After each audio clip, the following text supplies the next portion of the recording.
Good evening. My name is Renee Gray, and I'd like to welcome you to the Housing Authorities, our pretty informal landlord meeting.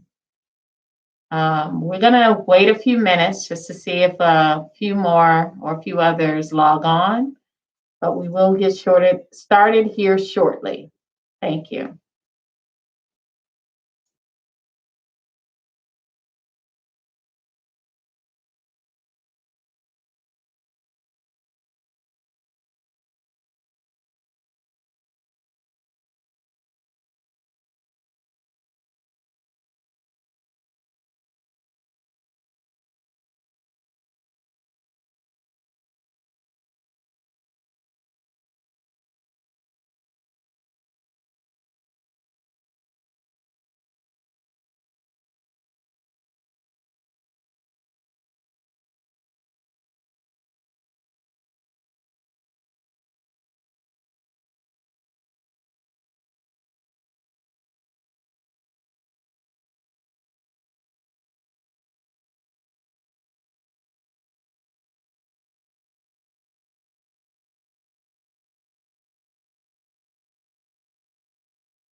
I do apologize for the delay. We're having a little bit of technical issues, which caused a delay, but I'd like to welcome you all to our landlord briefing or landlord meeting. This is something that the Housing Authority would like to or has made a point to schedule every other week. Um, so this is something that will become a little bit more routine. Some of the information may seem to be a little bit redundant, but if we can capture an audience who needs answers regardless of the redundancy, we'd like to offer you that opportunity. I'd like to welcome you all, and if you have any questions as we're going along, please be sure to use the chat. Give us any feedback you'd like. Uh, if there's anything that you need a little bit more clarity, also utilize that chat feature for that purpose.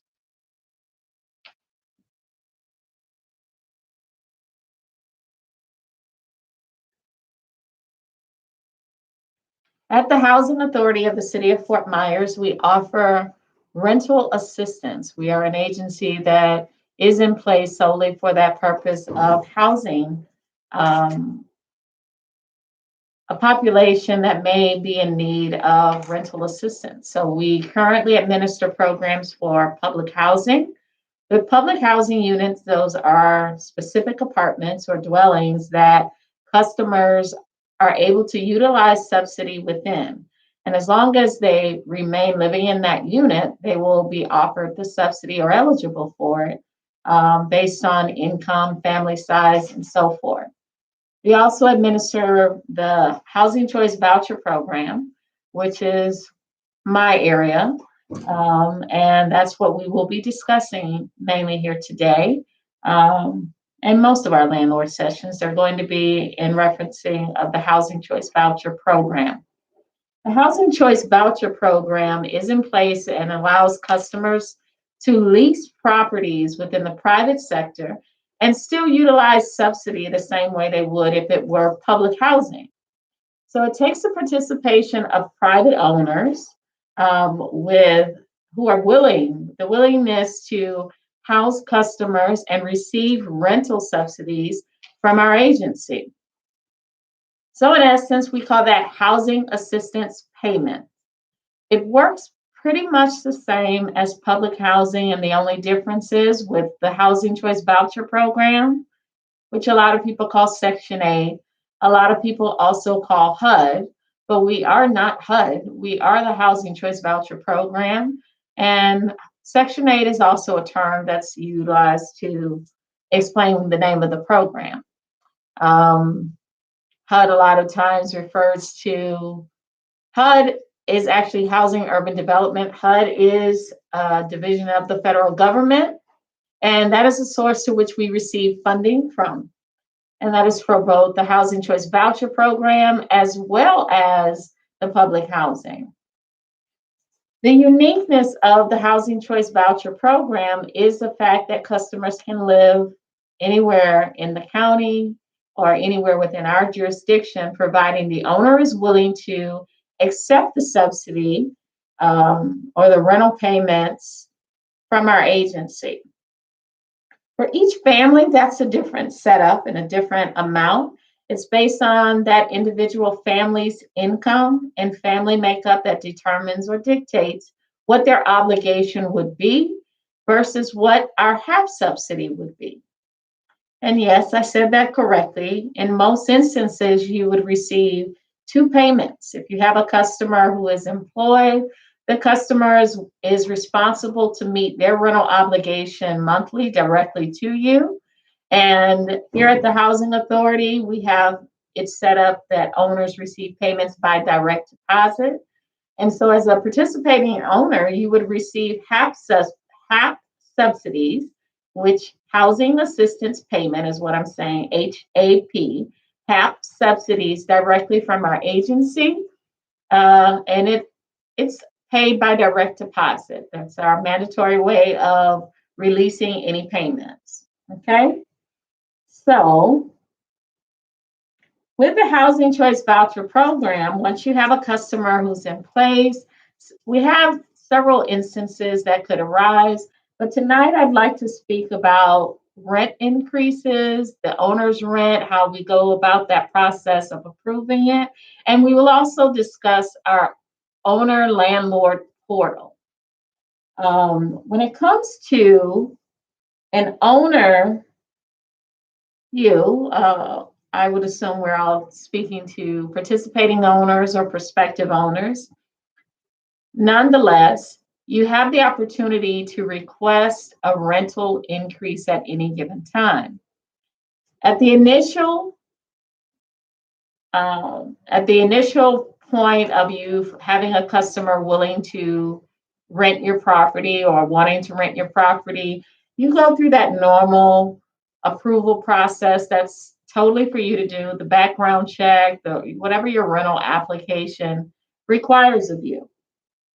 So I'm referring to as that lease comes up for renewal time, or maybe you've passed the renewal time and you'd still like to request an increase but did not request it previously.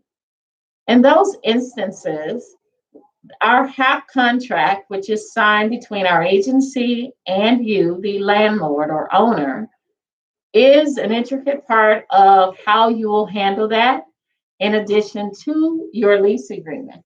Your lease agreement you're always going to want to make sure that you abide by it. So if your lease agreement stated or states that you would give your tenant 60 days advance notice of a rental increase, then you need to make sure that you adhere to your own lease agreement.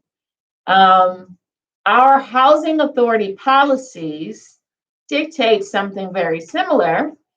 But what we do need to make sure in most instances for our participating owners is that you're in compliance with both. Okay. As a participating owner, you're going to enter into a lease agreement with your tenant, which is the participant of our voucher program. In addition to that lease agreement, you will also enter into a HAP contract, which is the binding agreement between you, the landlord owner, and our agency. Okay? So you'll have those two agreements, and we have to make sure that they coincide. There is verbiage on the HAP contract that document is created by HUD. It's an official governmental form. We have no right or authority to even change it. We just kind of add your information to it, add the information pertaining to the unit, and then you're going to sign it, and a representative of our agency would also sign it. At the end of that HAP contract, it also carries on or attaches an addendum, a tenancy addendum. And that's in place for the instances for which your lease agreement may contradict the HAP contract. The HAP contract automatically would supersede. But that's not anything that's tedious, the way most lease agreements would give you a lot more data. This is kind of generalized information. It's rare that I would see a lease that has clauses that are not pretty common. So if you were to have a clause that was uncommon, something as simple as, even though my tenant signed a 1-year lease agreement, I could simply have them vacate with a simple 15 days notice. That's not going to fly. You have to honor your lease agreement, and the customer has to pretty much be in violation of that lease agreement as well. We also have to make the customers honor the lease just as much as we're wanting you as a participating owner to honor the lease agreement. So if a customer signs a 1-year lease agreement, then that's the term that we're expecting tenancy to continue at.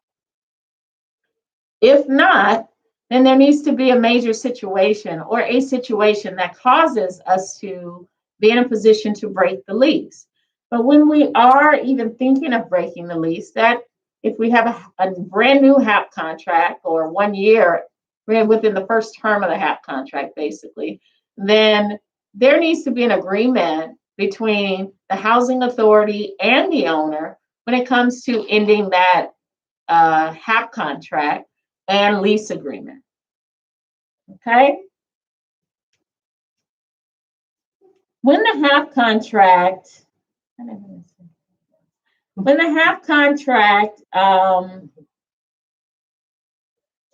is signed, we only make you, or I shouldn't say make you, we only require a 1-year lease agreement at initial occupancy. After that point, if you choose to enter into a 1-year lease agreement annually with your tenant or participant, that's your choice. Many owners will only enter into a lease that first year, and then the tenant automatically goes into a month-to-month subsidy thereafter. If you enter into a 1-year lease agreement every year, then it's very important that you're proposing your rental increases in a timely fashion. Proposing a rental increase literally takes putting a notice in writing to your to your tenant, and providing us with a copy of that same notice that you provided to the customer. So whenever you're sending your tenant written notice proposing an increase, it needs to be as formal as you can make it. An email will suffice, but we need to know the parties that are addressed in that. email. And then just to make life a little bit easier, include the case manager for your tenant, because you ultimately would receive renewal documentation annually from our agency to let you know, just as a reminder, this customer is coming up for annual recertification. At that time, we mail you a notice that explains the need for you to give your tenant and our agency a copy of your 60-day notice proposing any change of terms or rental increase. If that is the case, you simply just write a note, provide it to us. We will then go through the rent approval process. So much like the situation is when you have your tenant move in for the first time, we have to do or conduct an inspection, go through the rent approval process. Initially, anytime there's a rental increase, we're going to do the same. So the rent approval process takes us getting a little bit of information about your unit, the type, the size, square footage, if it is two-bedroom split plan, whether it has a garage, one car, two, the amenities that you provide for the unit. And we actually hire a service through gosection8.com to process all of the rent reasonableness, is the process we call it, which is the rent approval process. And once that process is completed, then we will notify you whether or not we can proceed. If everything has been approved, then the next step will simply be it's been approved. You would enter into a lease agreement, or we would simply provide the customer and you with the completion of the paperwork, showing the new rental breakdown between yourself and your tenant. Between our agency and your tenant. And everything would just flow from that point on as normal. So whenever the effective date of that adjustment is for, then that given time, payment will go out normal, and there won't be any adjustment until you've been provided with written notification of such. So the rent reasonableness process is in place to ensure that customers can find adequate housing and ensure that they're being rated, or the unit is being rated at an amount that is acceptable, comparable for the market. Because there are instances where we will see a unit or property is advertised at one rate, but when one of our participants or customers present themselves to an owner, all of a sudden the rent increases or sometimes doubles because of the misconceptions of how this program works. So please understand, when it comes to the rent reasonableness or the rent approval process, it is a mandatory part of what we have to do. It's not optional on our end. So please be patient with us whenever we're completing that process.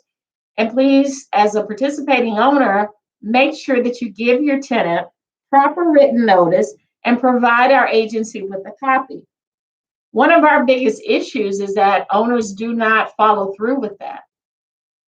Some instances, like today, I received a call and the tenant was questioning me about what the owner stated. And it was an instance of rental increase. And the tenant was never notified in advance of a rent increase. But here it is today, the owner popped up at her door and provided her with a lease agreement requesting she sign. So 1-year lease agreement, the rental amount or contract rent increased by $100 exactly. If she would have signed that, ultimately she's accepting responsibility, but that would not mean the housing authority would be in a position ready at this given moment to adjust the HAP immediately. And this is why it's important that you can propose this rental increase. At least we'd love to receive it 60 days in advance, so that gives us time to process the rent approval and time to notify yourself and the customer, hopefully at least 30 days in advance of the effective date of the adjustment you're proposing. It's a really simple process. Just make sure you put it in writing. Make sure your notice is always addressed to your tenant directly, and make sure that you provide their case manager with a copy of it. Even if you sent it to any other staff member, we'll make sure that it gets to the proper person. Okay. Now, if any of you have any questions, please feel free to utilize the chat, ask your questions, especially if it's pertaining to this or any questions that you may have. If any of you who are tuned in are participating owners, I'd like for you all to know, if you've never visited our agency's website, it'd be a good idea for you to go there. Our website is www.hacfm.org. We now have in place an owner/landlord portal. The portal is also available for our participants, our voucher holders. But from our agency's main webpage, our homepage, you'll see the information there about a portal. You click on to Owner Landlord Portal. And from there, if you've never registered, we'd like for you to register. This is now the only way that you will be receiving 1099s. So you will all need to utilize this feature. It's very simple. You're just going to go over to our agency's website. And once you're at the home page and you click on Owner/Landlord Portal, you're taken to a new screen. And on that screen, the very first tab or the very first option to click on is Register for a Web Application Account. So if you've never registered before, you want to make sure that you utilize that. Once you plug in all of the information that would coincide with your account here on file, so your name would need to mimic that of what we have on file, especially if you're an LLC or a corporation, whatever your company name is, you want to make sure the information mimics what we have on file in order to ensure that you can access your information properly. So that also entails the information for your social and or tax ID, depending upon what we have on file. Okay, from the web portal, you will be able to view payments that we've made on behalf of your customers. I'm sorry, your tenants, our customers. You will be able to also utilize the features to change information like addresses, information about your accounts, where we send our direct deposits of your half. In addition, there will be information for your tax records. So right now, at this moment, as a participating owner, you would need to actually utilize these features to access your 1099. They are already there. The information and data has been uploaded, and it's sitting there in the Owner Landlord portal. If you should find that you're having difficulty registering or accessing any information, please feel free to contact us. After walking through the portal, it seems self-explanatory. So if you're computer literate and you find it easy to access things online and handle things utilizing a computer quite simple, then you will also find this very easy. If you're not as computer literate and you need a little bit of help or a little bit of walking through, we're working with our software company to obtain instructions so that we could also provide it to you. But it's very basic and it's a very simple process. It's really you filling in your personal information. And from that point on, It'll be very easy to find and locate. So again, Thea has placed the information in the chat pertaining to our agency's website, and you're able to go there, register as a participating owner, because this is the only way that you will receive your 1099 information. Okay? You will also receive information pertaining to HAP payments. And I believe there is a way in there for you to also message us or contact us as the housing authority. Okay.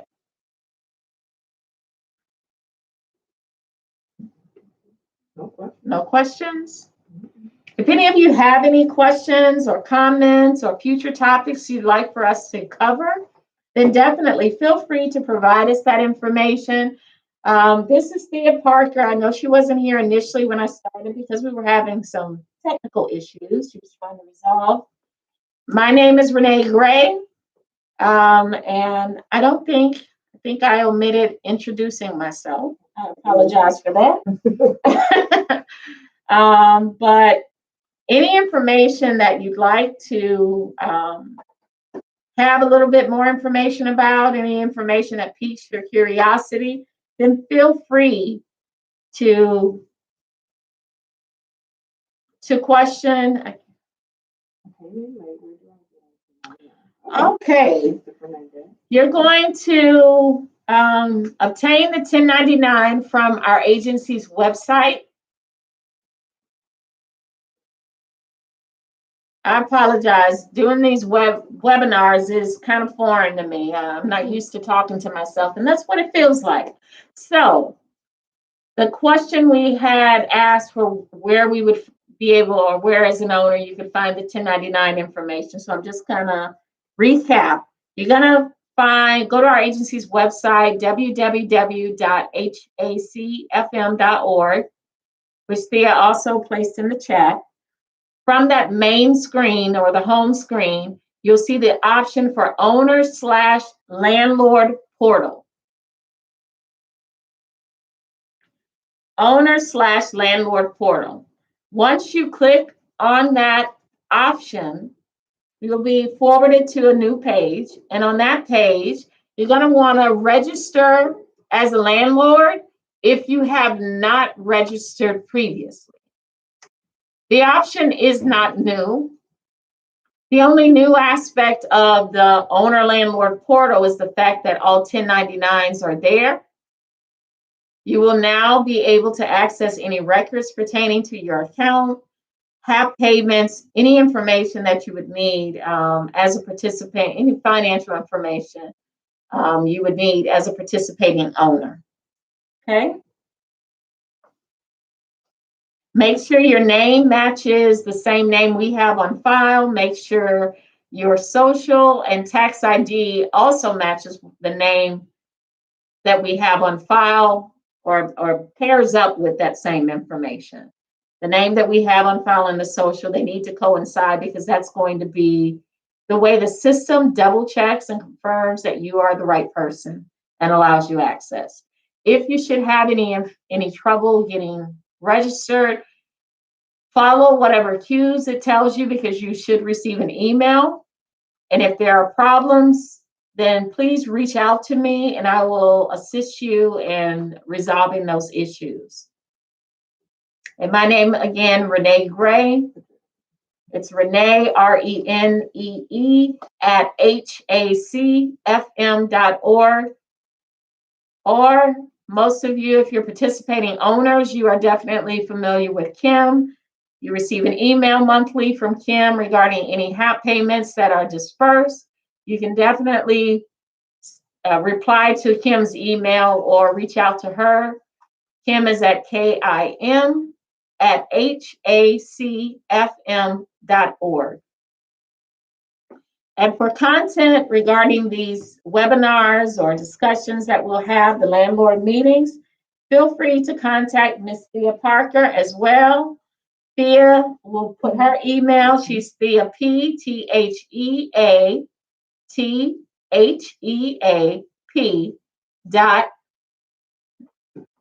Oh my goodness, at hacfm.org. There is no dot. I'm sorry, I'm losing it. But it's THEAP at hacfm.org.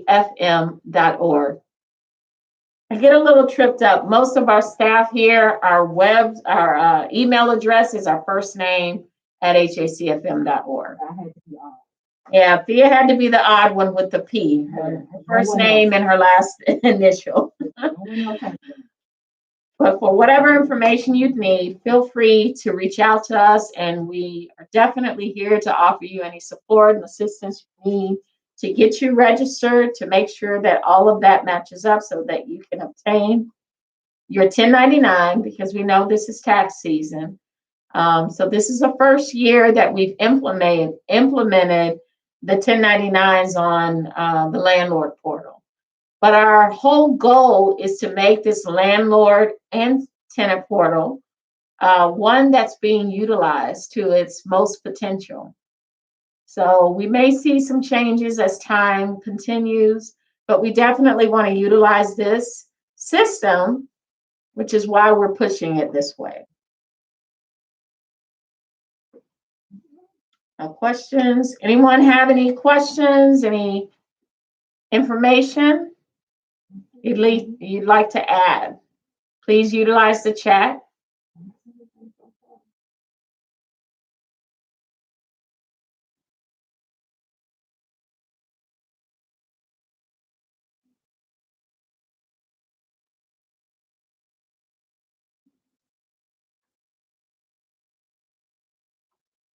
As a participating landlord, your tenants that occupy your units, you can definitely feel free to mention the portal as well to them, because there is a segment that the tenants can access. And there should be information that also shows you HAP when it adjusts. All of that should be readily available for you per tenant. I'm sure the tenant side, they would have a lot more information except that's accessible for them pertaining to their personal situation. Whereas from the prospect of an owner, you'll be able to just see basics pertaining to the family, probably their HAP payment, as maybe the address and at least the name of your tenant. But it'll be pretty basic as far as the tenants in. But the information you'll definitely need is that 1099, and that you will have to access that landlord portal now to receive.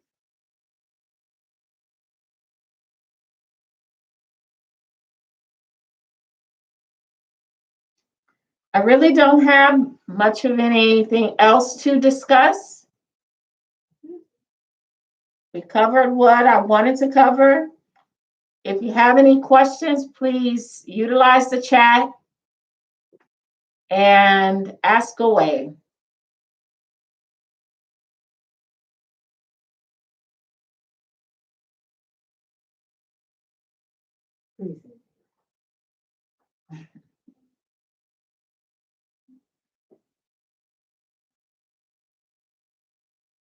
Don't be shy, guys. Any question. There's no bad question, okay? So as a participating owner, I'm sure you all have heard enough about me telling you about the landlord portal. But that landlord portal is in place now. It's effective on our website. It's very beneficial as an owner.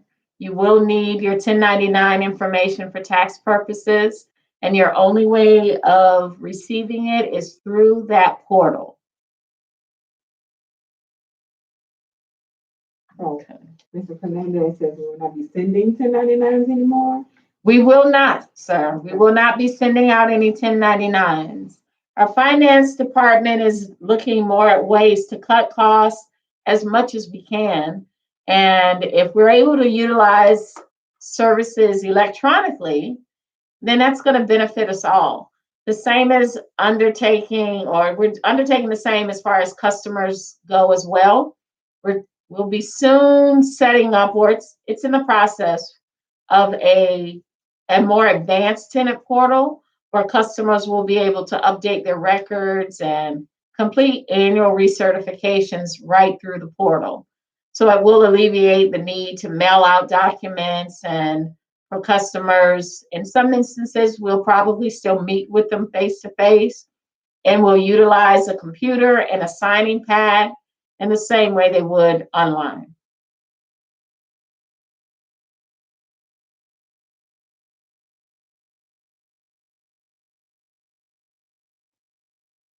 Do we have any other questions?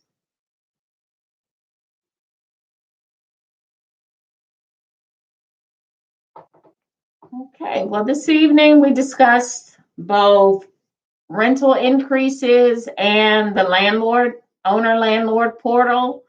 So if there aren't any more questions, and the questions don't have to be pertaining to the topics that we discussed, but if you have questions, please ask them now. If not, we will close the segment. And you could, if you're just joining, then you can definitely log on once it's been uploaded. Take a little bit of time for that.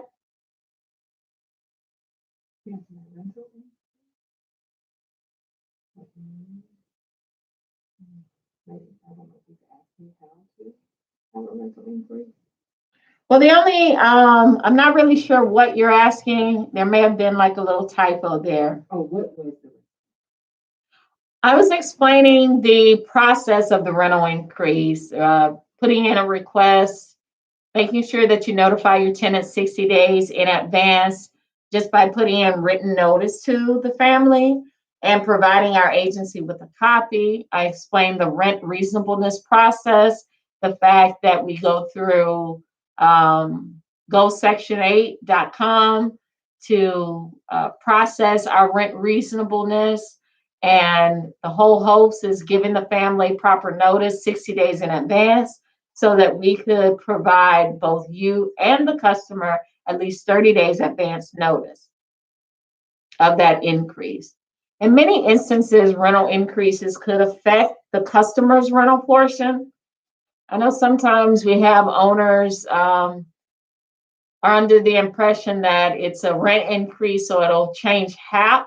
It doesn't always affect the housing assistance payment.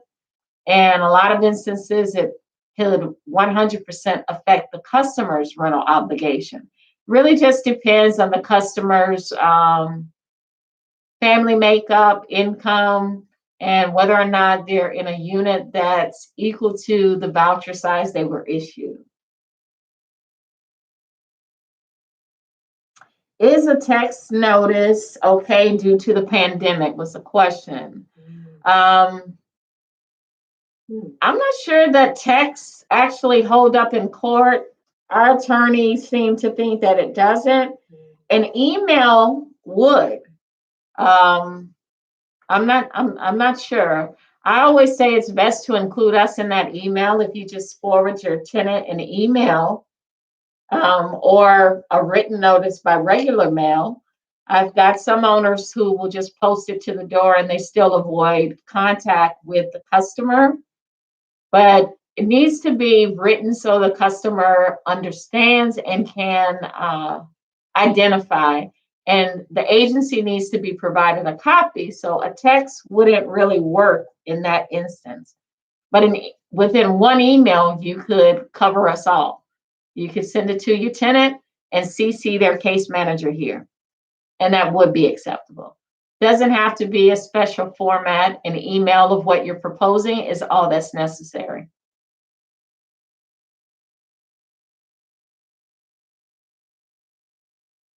It'd be a good idea to also have a confirmation. I know we can set the, what's it called? We can set the options within an email so that the family could confirm receipt, or you would know, confirm receipt, and or you'll know when they've received it once they open. You just want to protect yourself as best as you can, because the customers, they could potentially come back and say anything. Oh, I never got this, I never got that. But as long as you're including us in that initial email, then we're going to process it.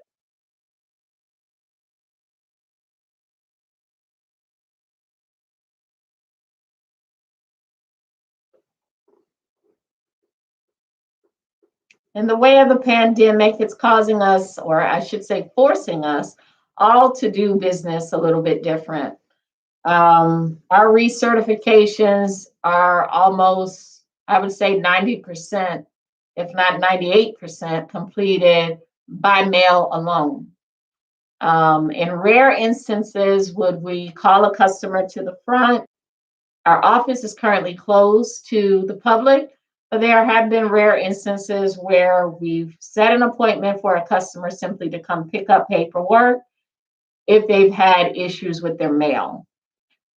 This is why going electronic is going to make life also a little bit easier because we can alleviate the cost of mail, the transportation issues that a lot of our customers always have. And if we're able to utilize different avenues to get the job done, then we're definitely open to it.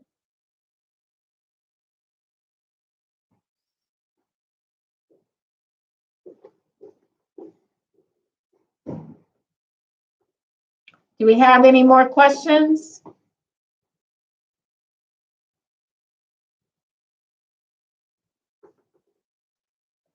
If not, again, my name is Renee Gray.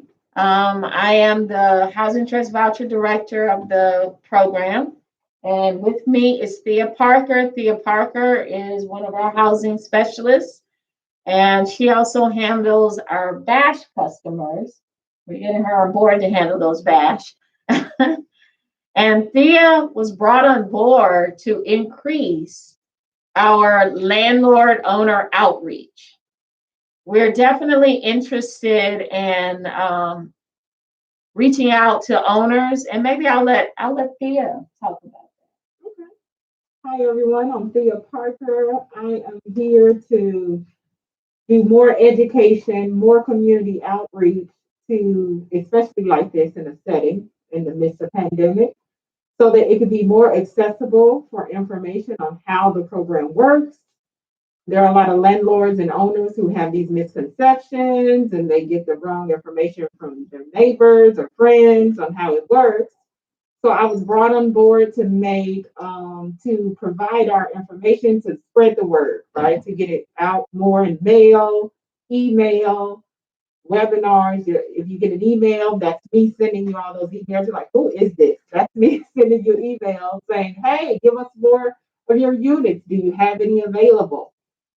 Because I am composing a list of available units in-house, as well as from GoSection8.com is the website that we promote for our customers to go and look when they get their vouchers. They get to see pictures, to find different units like yours that are available. So I take that information along with what you email me and compile a list for our customers to be able to find you faster. We have a lot of customers with vouchers and they want to have a list, which makes it easier for them to access their different choices. So I am here to promote the program even more, to get out into the field, to send emails. You'll be getting mail. I'm sure you probably have gotten some things in the mail, especially about our $500 signing bonus that we're currently offering for new units that have never been on the program. So if you have a unit, house, mobile home, apartments that have never been on the program before, we're doing a sign-in bonus of $500 per landlord with a max of $2,500. Wait, You what? said 500 per landlord. Landlord, 500 per okay. unit. 500 per unit with a max of 2,500 per landlord. So if you have new units, you haven't listed, they're sitting there, you need some tenants, or you've had a rotation and you haven't updated us, go ahead and send me an email. My email is in the comments, and also listed on GoSection8.com. So that's what I'm here for. We're glad that you tuned in to us. We'll try to be here every other Thursday. So I try to send you an email to say, hey, we're live. Come on over, to remind you, oh, wow. So every other Thursday, we're trying to bring you some sort of topic of education. And today, Ms. Renee talked about the landlord portals. Yeah, can't talk with these masks. The landlord portals, which are amazing for right now during the tax time. So thank y'all for coming. If you have any questions, everybody's contact information is in the chat. And let us know if you have some other topics. Email me, say, I want to know more about this. Can you go more into detail of this? I have this issue. Can we discuss this? You let us know what you're looking to do and talk about, and our director will bring it to us. We'll bring it up. Thank y'all. Absolutely. Thank you all for joining us. If anyone has just joined and they have any questions, we're actually wrapping it up. But if you have a question, regardless of the topic, we'll be more than happy to answer it for you.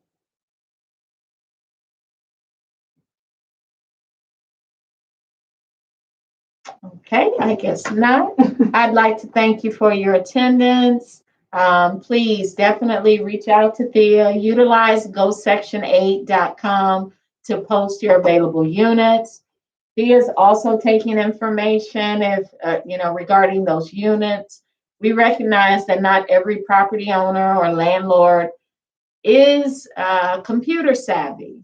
So if you do need any assistance or information regarding how to handle listing your property, contact Miss Thea and she'll take the information, because there is also a different listing that we're making public to customers, because we are reaching out to them. So if you do list your property on Go Section 8, we're actively printing it and sending that to our customers who are in the process of moving and those who are brand new, who've been issued vouchers. Thanks again for participating tonight, and you're definitely welcome to join us in the next 2 weeks. Have a good night. Bye.